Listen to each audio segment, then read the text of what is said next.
ক্রিকেটের সব খবরাখবর সবার আগে পেতে এখনই সাবস্ক্রাইব করুন এবং বেল বাটনে প্রেস করুন। দীর্ঘ 4 বছর পর ঢাকা প্রিমিয়ার লিগে খেলতে নেমেছিলেন জাতীয় দলের পেসার মোস্তাফিজুর রহমান।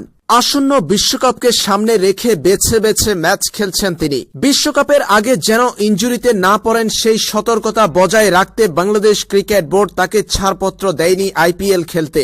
তবে 4 বছর পর ডিপিএল খেলছেন মোস্তাফিজ। দীর্ঘ সময় পর ডিপিএলে মাঠে নেমে প্রথম ম্যাচে 3 উইকেট শিকার করেছেন এই পেসার।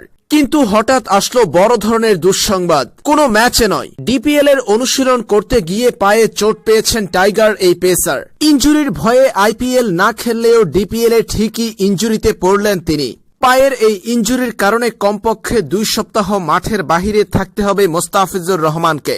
এ প্রসঙ্গে বিসিবি চিকিৎসক দেবাশিস চৌধুরী বলেন, গতকাল অনুশীলনের সময় বাম পায়ের গোড়ালিতে ব্যথা পেয়েছে মোস্তাফিজ। আমরা তার আজ এক্স-রে করিয়েছি। এক্স-রেতে কোনো ফ্র্যাকচার ধরা পড়েনি। তবুও আমরা তাকে 2 সপ্তাহের জন্য রেস্ট দিয়েছি। বিশ্রাম থেকে সেরে উঠলে আবারও দেখা হবে তাকে। হঠাৎ মোস্তাফিজের এমন ইনজুরি দুশ্চিন্তার ছাপ দেখা গেছে টাইগার টিম ম্যানেজমেন্টের চোখে মুখে। এখন শুধু অপেক্ষা দেশের সেরা পেসারের সেরে ওঠার জন্য।